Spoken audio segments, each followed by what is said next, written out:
中山樓市知多啲 ，Hello， 歡迎大家收睇 Henny 嘅地產頻道。你哋話揀別墅，應該係要揀華發觀山水嗰種好靜，但係比較偏嘅地方，或者係萬象郡呢一度人氣同埋煙火氣都好充足嘅地方咧。我諗好多朋友都係中意嗰種入職寧靜、出職繁華嘅感覺啦。我咧今日係嚟到咗萬象郡柏岸嘅半島灣別墅，要同大家分享一套全新裝修、全新家私電器，而且咧已經安裝好電梯嘅聯排別墅，非常之靚嘅，拎包入住。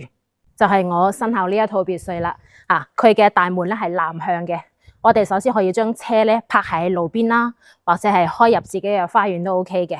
呢個前花園雖然唔係好大，但係咧停車係完全冇問題嘅。呢套別墅佢嘅入證面積雖然只有135個平方，但係咧其實可以使用嘅面積咧去到300個平方左右，所以話佢嘅實用率係非常之高嘅。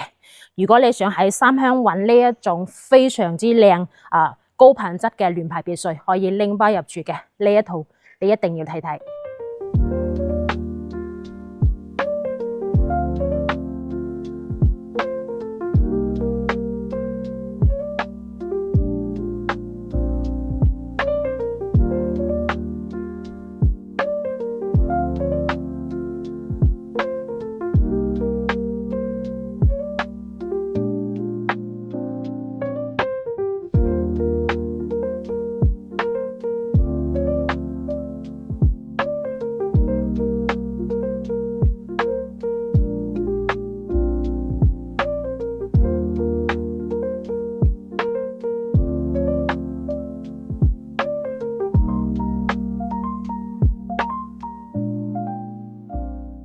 帶電梯嘅別墅喺三鄉嚟講咧，係真係非常之少，因為係受呢個格局同埋呢個成本嘅影響啦。咁呢一套別墅目前業主嘅開價係368萬，睇中咗我幫你劈價，睇樓就揾 Henny。好啦，咁我哋呢一期嘅節目咧就到呢度啦，下期再見，